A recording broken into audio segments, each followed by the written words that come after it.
those of you who are joining for the first time today, ThirdPath Institute is a national nonprofit getting ready to celebrate our 20th anniversary. And long before others discovered the importance of including men in the work-life integration discussion, or the science of pushing back at overwhelm so we can work smarter and be more creative, we were showing people how to do work, family, and leadership differently. Did you know that last year over 71,000 people used our free resources like the live and recorded versions of our Thursday with ThirdPath webinars? We're glad you're here today. And as I say, every Thursday webinar, I'm super excited about today's topic, and I'm sure it's going to be another great webinar. So welcome, WIT. I am always saying this when I start the webinars, but all year long I've been having amazing guests, and I think today's is going to be my favorite of all of them. Partly because of the journey we've been on together on a very exciting project that we're going to be doing and have started together, and just really look forward to taking the whole journey with you. So today's webinar is talking a little bit about this very exciting project. We'll be revealing a little bit more information about what this project is, but who is Whit Honey and why are you such a great person to be doing this project with? So first, tell me a little bit about you. You've been someone who's been doing work and family differently since your kids were born, maybe even before that. Who are you? What have you been doing around work and family? Tell us a little bit about you, Whit. Thank you, Jessica. It's great to be here. And I think the slide says it all, really. Okay, well, then we can just move right on. So you are right. My wife and I, from the beginning, have had a very different way of managing our family and professional lives, in that we both worked for the same company that allowed shift work. And from the get-go, we just worked opposite shifts, and whoever wasn't at work would handle life at home. Sometimes literally handing the kid off in the parking lot with our first. And so that kind of that was something that at the time, that we didn't really think about it. That was just our reality, and that's the way that we moved forward with it, and it worked very well for us. Yeah. So on top of that's kind of how I got started in the thinking about parenting and seeing some of my peers and especially men and the way that their lives were so different than mine. From there, I was already also working as a writer, and so I was able to start focusing more on parenting and specifically fatherhood, and I followed that thread into a career, and that led me to you. Yeah. And, part of the reason why we've connected is because you are part of this amazing change that I've seen. I mean, here is ThirdPath. Next year's our 20th anniversary. And I think the biggest change I've seen is how much young men want to do things differently. Young dads want to do things differently. You're ahead of the curve. You've got school-age kids, just actually almost both teenagers. But you've been part of this whole dad community, in particular, Dad 2.0. Tell us about that. It's been a real, I imagine, a treasure to be part of that whole community. What are some things that you enjoyed about that? So the Dad 2.0 Summit, it's an annual conference for dads and anyone that wants to have conversations with them. A lot of entrepreneurs, a lot of creatives, be it journalists or podcasters, bloggers, a lot of small business owners, a lot of media, social media, and traditional. And everybody's just kind of in this space together to discuss, family leave, a lot of advocacy, just fatherhood, every life through that lens, basically. Yeah. And as I said, this is the 8th year, and we've had some just amazing conversations. The things that, Jessica, you've been there, the things that happen in those rooms, it's amazing. It's some of it is life-changing. Yeah. And that's always paired against keynote speakers rather that are experts or entertainers or whatever it might be that have some sort of fatherhood lean. For instance, this year we're having Dax Shepard, the actor, who's also he also has a very popular podcast, and so he's going to do his podcast from Oh, Dad cool. and which is great. We have a room full of people who are into podcasting and Yeah. into fatherhood. So Yeah. it's a lot of fun, but it's also incredibly informative, and I think it has a really positive impact on the people that attend. Yeah, yeah, and I'm gonna share some history here, and I might share it inaccurately, so please correct me if I'm wrong. I think where Dad 2.0 started was because there was something called Mom 2.0. And assuming that's correct, what I think is so interesting is how Dad 2.0 is doing what Mom 2.0 did, but it's doing it with a very, very important twist. And I'm going to talk about that twist in a second. Is that history correct? Am I remembering correctly? That is correct. Mom 2.0 was in its second year, and they invited a group of dads, of which I was one, to speak. They call it the Dad Track, and it was just a series of panels that were fatherhood related. And I was fortunate to be invited and to speak on one of those panels. Yeah. And that was the first time that my long and still going streak of me crying in public. That's where that was officially kicked off.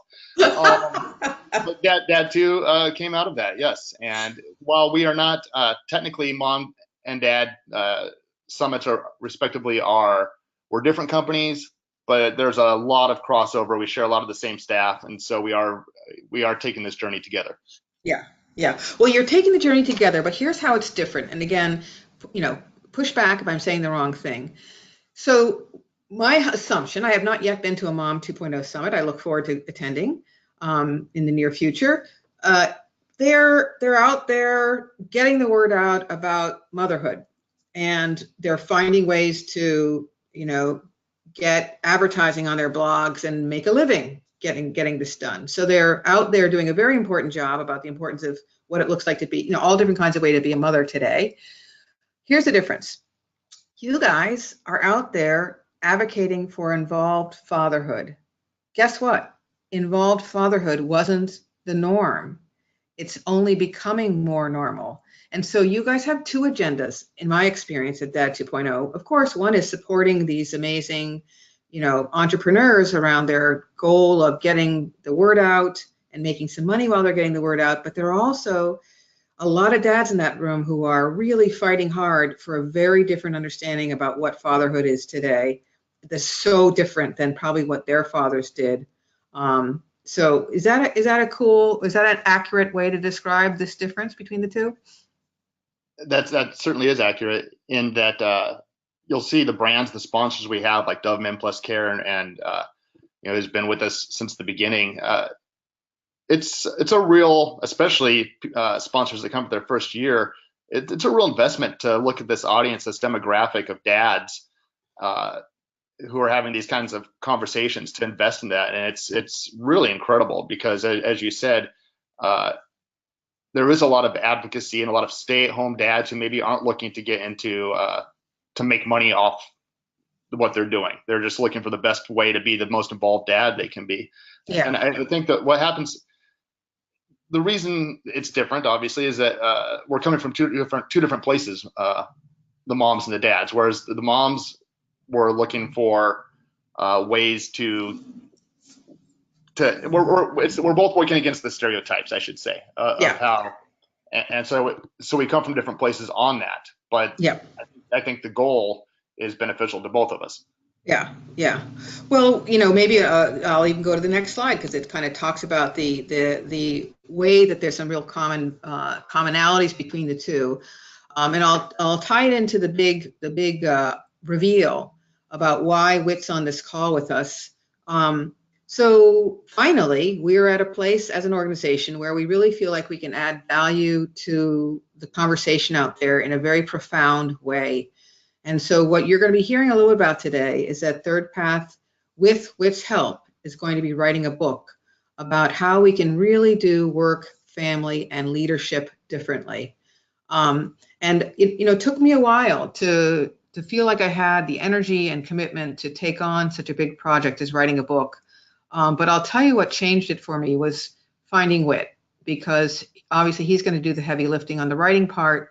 But what I really learned in the journey of finding the right co-author was finding somebody who really deeply understood, hey, I want to create a world where we have time for family and we're successful at work.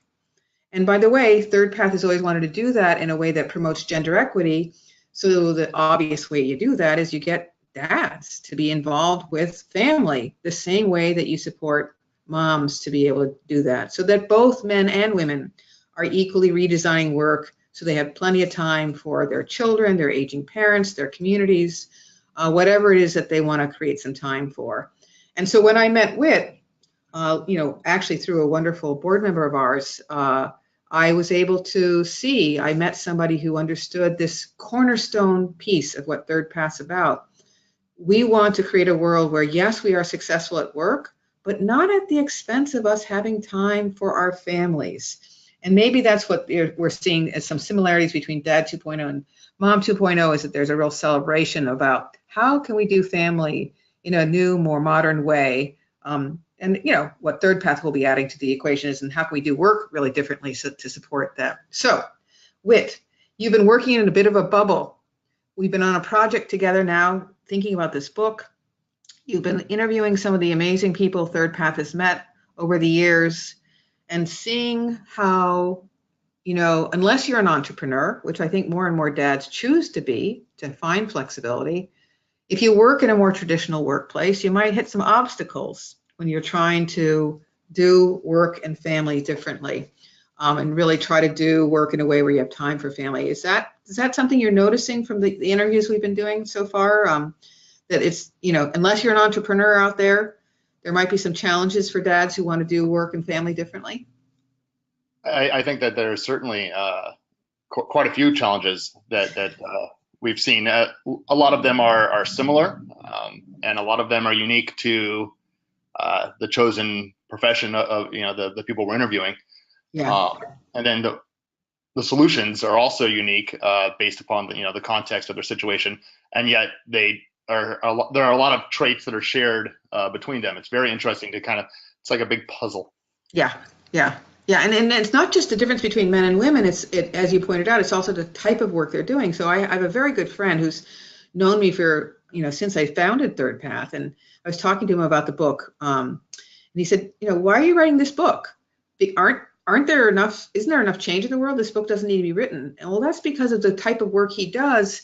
It's not one that's he's a wonderful dad, but it's not a job where he's up against somebody else for a promotion, a bonus, being considered potential leadership material. And I was explaining to him, unfortunately, there's a lot of organizations where if you want to be considered serious at your workplace, you've got to put work first. So that's one of the things we're going to be talking a little bit about today, is how there's some obstacles we've learned about. And we see this book as a real opportunity, not just to point out how we can overcome those obstacles, but how we believe helping the world see this differently helps us become that innovation nation.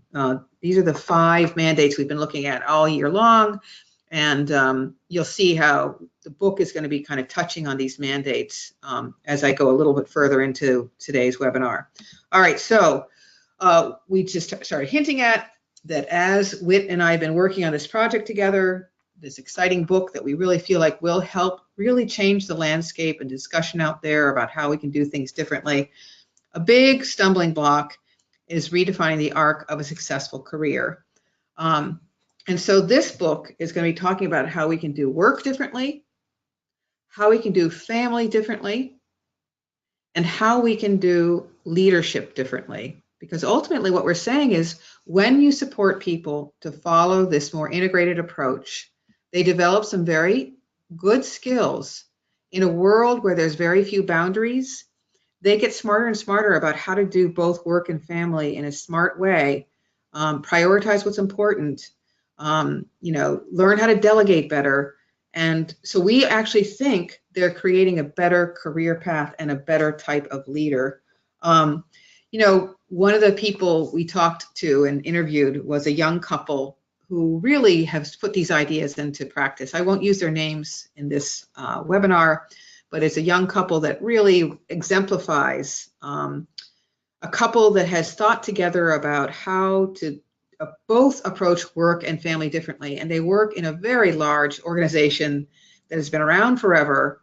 And they both asked to work reduced hours when their first child was born. In fact, they continue to work reduced hours even now with their second child who's just started kindergarten, because they want to move ahead in their careers, but have plenty of time for their children, for their relationship to each other. So you might remember when we were interviewing them, one of the big surprises was how the mom talked about, up in that right-hand corner, I have a quote, that she noticed how her husband was being praised for working a reduced hour schedule and, what a great dad. But at the same time, she was kind of bumping up against women and some men who were saying some snide comments. So as a woman working reduced hours, she wasn't taking her career seriously enough. And I thought that was such an interesting thing. Even in this organization, they both work for the same organization. They both basically follow the same approach to making a change, yet they're both being treated a little bit differently at work. Do you remember that interview that we did and who I'm talking about, and any thoughts about that? I do. I remember. And I think it's very interesting to see it in the work environment because, frankly, that's something that exists everywhere. In the grocery store, my wife is going to be criticized if the kids are going crazy running around the store. Whereas if I'm there in that situation, people are like, "Oh, look at that dad! How great that he's here with his kids." This is just seeing that in a more professional setting. Yeah.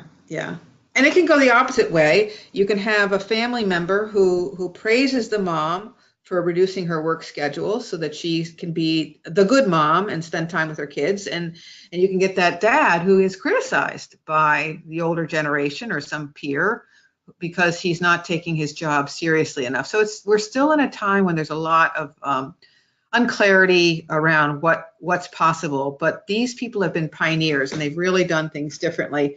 And by the way, everybody in the book who we're going to be telling their story about, they weren't in supportive workplaces necessarily when they started down this journey of doing work and family and careers differently. They were often in a workplace just like what you guys are experiencing, but they really worked together as a family to think about how they wanted to design a very different life and give each other support to reach for those goals.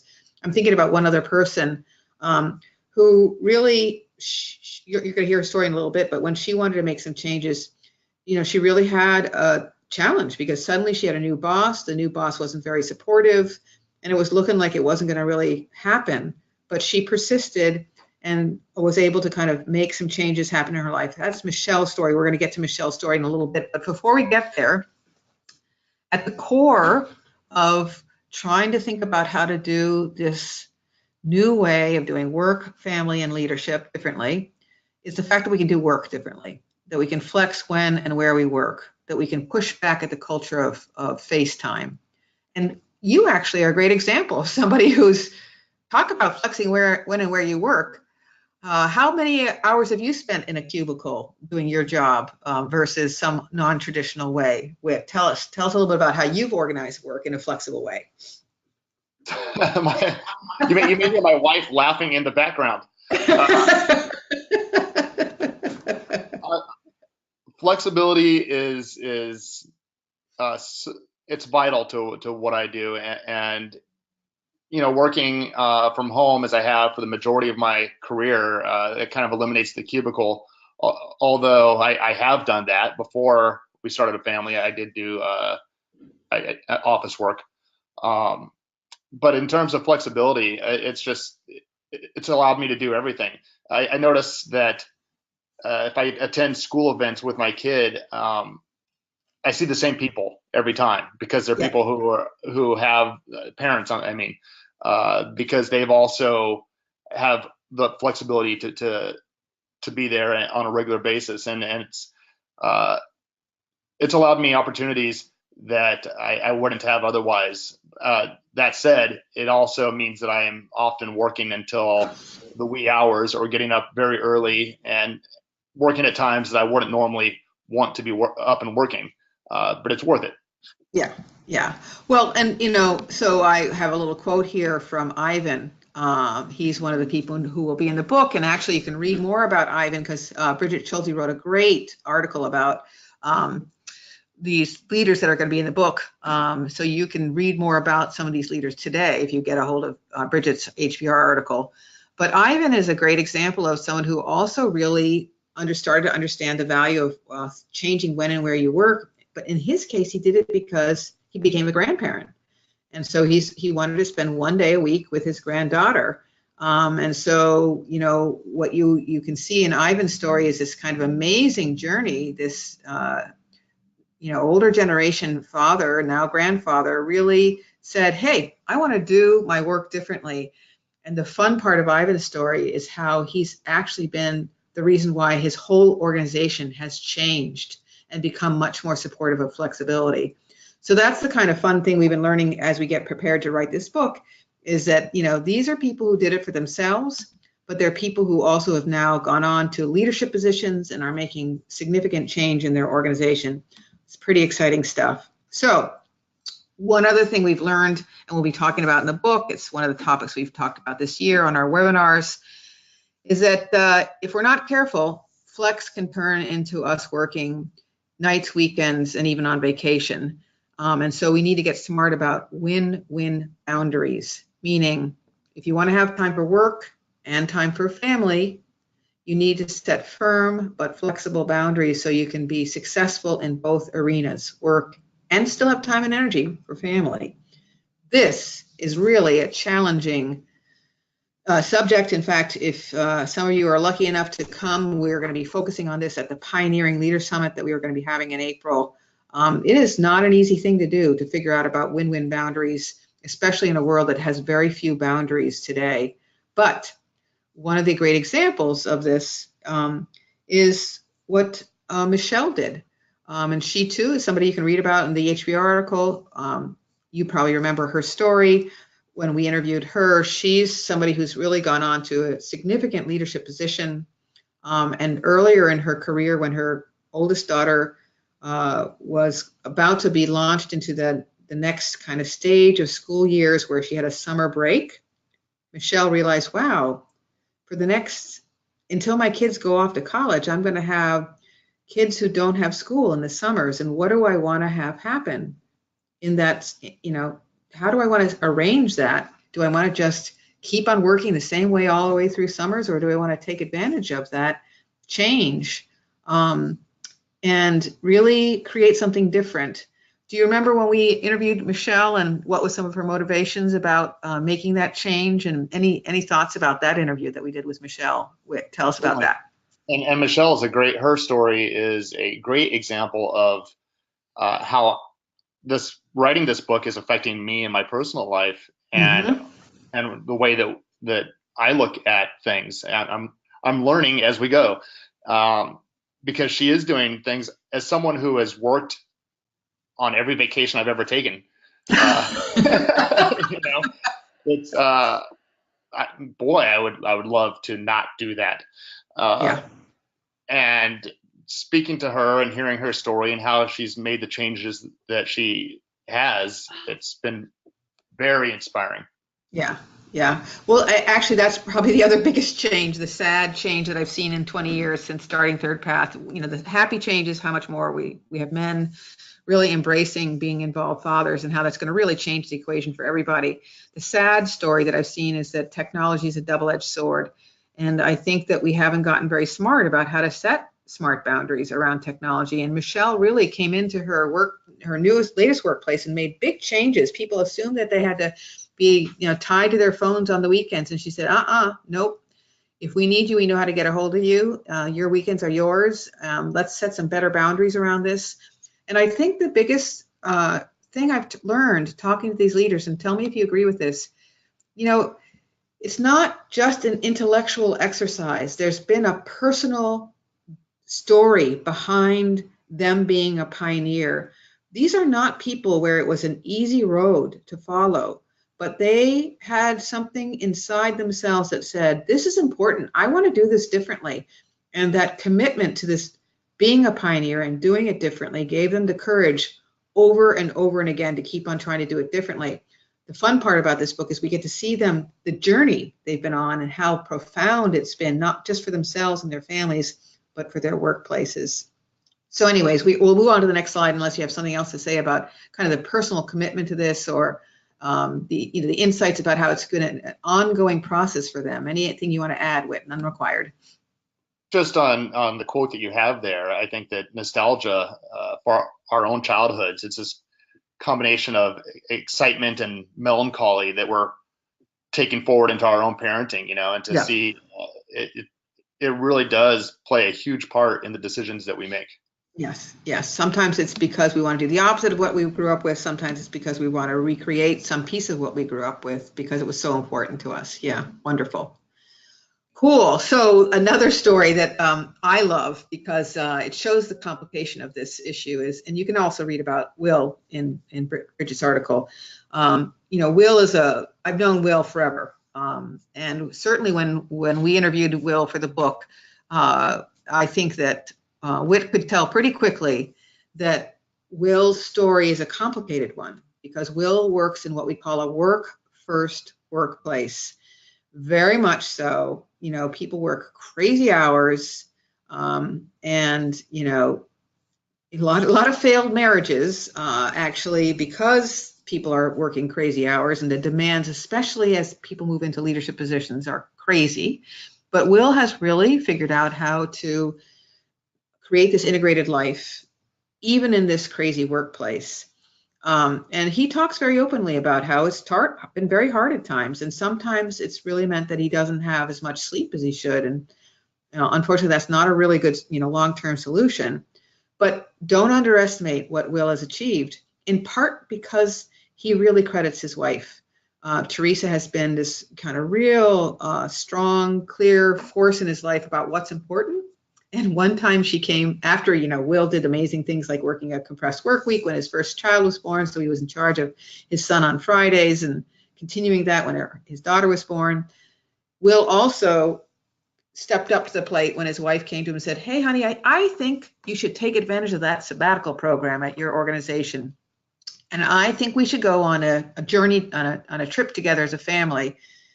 He tells a very funny story about it, but the punchline is they end up going in a Winnebago across the country, homeschooling their kids for 6 months. And, when you hear Will talk about those 6 months, first off, you can't ever get them back. Your kids grow up, they're gone, boom. Will made sure he got this in before his kids had grown up. He made this incredible trip with them together. Clearly, it was something that they all cherish. His relationship with his kids is just incredibly strong. But what I also love about Will's story is how much he got support from his clients around this too. They were excited for Will to do this. He tells a story about there was a map at his workplace where they would put a pin in where Will was at the latest part of his journey. So Will's had some happiness because of this, a lot of happiness. Do you remember anything about that story that you want to add about how that's been important for creating a better life, or anything about your own life around happiness and following this approach and how happiness is connected to it? What do you think? I think about Will's coworkers and that map, and just how jealous they must all have been. Yeah. And I love to hear him tell the story because you can tell how much that time meant to him and what it did for him. Just the minute he starts talking about it, he's carried away. Yeah. It kind of reminds me of what you were saying earlier. Yes, there have been some late nights for you when you feel like maybe it's not perfect and you're kind of burning the candle on both ends. But what you can see now with your youngest, a teenager, is that kids grow up. They're not with us forever. And so there will be more time as things change in our families. And again, we don't want to advocate people to not live a healthy life and get enough sleep, but maybe some of the sacrifices around that are worth it. Because you're getting to do work in a way that you're engaged, and you're also really having a meaningful relationship with your kids. What do you think about that? That's right. And a lot of times you may not realize that it is worth it in the moment. Yeah. It may feel quite painful, quite the opposite. But but as you get distance from those moments, you realize just how big they were and how special they were. And as you said, they're not going to be there forever. I know that personally, it's funny. My boys are old enough that they are more than capable, and on occasion do get themselves up and out of the house in the morning on their own for school. Yeah. But even though I am not a morning person at all, and there are plenty of days where I don't have to get up as early as they do, I do. I get up every day with them and make their lunches, even though they could, and make their breakfast, even though they can, because I know it's not going to be long where I don't have to do that at all because they're no longer living here. They're Yeah. getting to that age, and so Yeah. I hate it every morning, but I Yeah. but I do it because I want to have those moments. Yeah. And I'll tell you, you're probably getting a taste of this now, but I think one of the unexpected benefits I experienced doing this more of a shared care approach with the kids with Jeffrey is that those small important investments over time mean that when you get to the teenage years, you've built a very different relationship with your kids and a very different pattern of being with your kids. And so teenagers aren't going to be the ones who come home and tell you about the whole day and what happened. Instead, they're going to be the ones who come home and you're there emptying the dishwasher. But because you've been the person in the past that they could talk about something, maybe over, you ask them to do a chore or you go for a walk together or whatever. Somehow, because you've had that history of just being around, being present, they're more willing to talk to you about their lives and stay connected to you, even in those what can sometimes be challenging teenage years. Have you had a sense of that so far? I know your kids are getting into that teenage year life. I definitely am, and I'm banking on that. I'm counting on that. And I would say it's certainly there are times where things surprise you, where they do come to you with things that without having to pull it out through the usual prodding and eye rolls and all that goes with it. So definitely, it's a good foundation for them to know that you're always there and you're always going to listen and hopefully impact some sort of wisdom. But at the very least, offering that ear and that shoulder, that's huge. Yeah. And talk about gender again. You have two boys, I have a boy and a girl, and people are constantly surprised how much my son and I talk about real things together, and they'll say that their boys never talk. Well, my boy talks because we spend a lot of time talking, and your boys talk because you spend a lot of time talking. And Jeff's been a role model. So this is profound what we're talking about. Yes, we're talking about how we can do work, family, and leadership differently, but we're really talking about how we're modeling something so different to the next generation. And that's what we're trying to get at. This is really profound. This book that we're writing together, I know you probably feel the same way I do.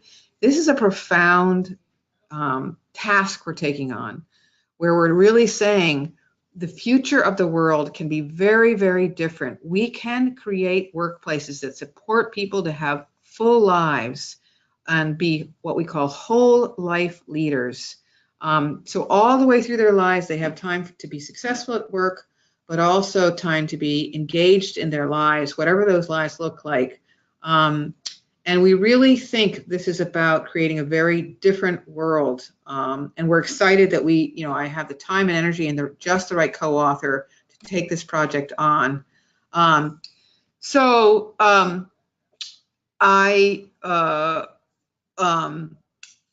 wanted to remind us that we are going to be having Bridget Schulte come back on May to talk about this becoming an innovation nation, and that we also will have the next couple of months a couple of really exciting topics for our Thursday with ThirdPath webinars. But what's going to happen next is the people who are on today's webinar will get to ask us some more questions about the book. We're going to share some more information about what we have planned for the different sections of the book. And of course, as we get a little further along in the book, we will be, sharing more information about the book. So stay tuned. We're going to have a live Q&A to talk with Whit, our co-author of this exciting project. And we're really glad that you who were able to listen in today, or those who are listening to the recording, were able to join us. We've got a lot of great resources at ThirdPath. So thanks so much for being part of today's Thursday with ThirdPath webinar.